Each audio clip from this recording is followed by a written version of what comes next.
Grube mopogore mago eko mag agenda e Kisumu koro to noromo e gwenge eko mag Kitmikai e East Seme mar rango chal mar Lweny e kinde Chuech e sub county ma Seme kono ero.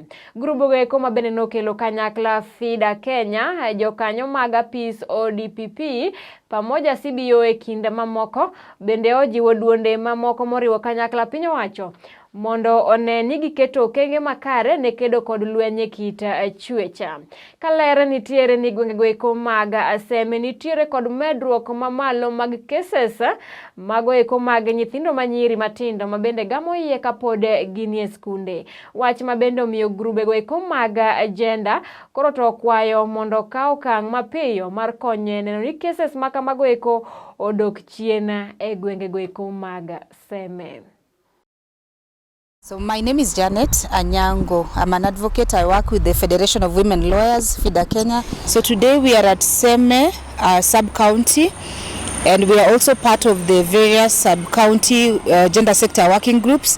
We were invited today to be able to just listen in to the status of the sexual and gender-based violence in Seme sub-county. So what has really been outstanding is the fact that we are still recording very high cases of teenage pregnancies, and this one has come from statistics that are being reported from schools. It's quite unfortunate that that is still happening, but then that calls us as stakeholders, both government and non-governmental, to see how best we can be able to ensure that we do prevent these cases from happening, and in the event that they do happen, then what kind of response should we have to them. So we've had stakeholders here from the Ministry of Health, we've had stakeholders from the ODPP, we've had stakeholders from the court, and us from the civil society. And what we seem to agree is that, one, there's a lot of gaps in terms of sexual and reproductive health rights, education to our children, to our adolescent girls. When you look at the statistics, they are so glaring. There's a high rate of infection of HIV and AIDS among the adolescent children. And it's high time as a country we just come out and hold these conversations on how best to be able to mentor our children into knowing, one, about their sexual and reproductive health rights, and two, being able to make very informed decisions so that we are able to prevent these cases. On further interrogation, we are learning that these cases are actually happening amongst the adolescent children themselves. And this also raises a concern to what then is the role of even the boy children. So this is a conversation that for us it's quite generational. Like, we have to involve everyone and let no one behind. We are thinking that we need to also have these conversations with the community members in terms of what it is that are their responsibilities, because all rights comes with responsibilities. If you are a witness, what is your responsibility towards ensuring that indeed justice is served upon a survivor of sexual and gender-based violence? So it's quite interesting for us to hold this conversation here today. And as an organization, as FIDA Kenya, we have been so committed towards supporting community engagements, and we are very open to support these court users committees, which we've also supported.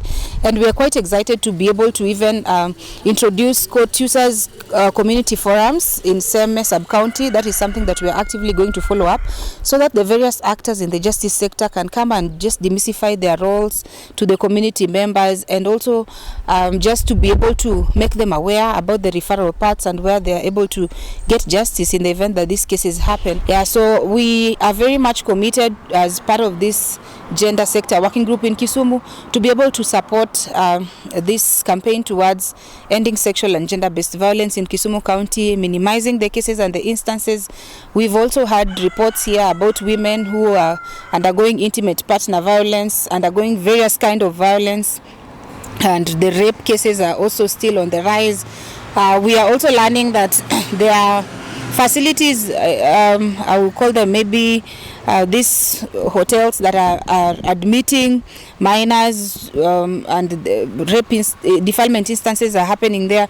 So this also calls upon us as a community to be very vigilant, and to also just understand our responsibility towards protecting our children, and to be able to even act as whistleblowers. So today we are discussing how prepared we are as a sub-county towards handling sexual and gender-based violence cases during election.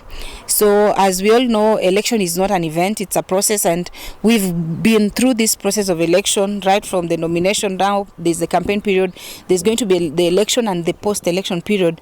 So it's quite critical that as partners we do plan on how best we'll be able to prevent sexual and gender-based violence, and also to respond in the event that it happens.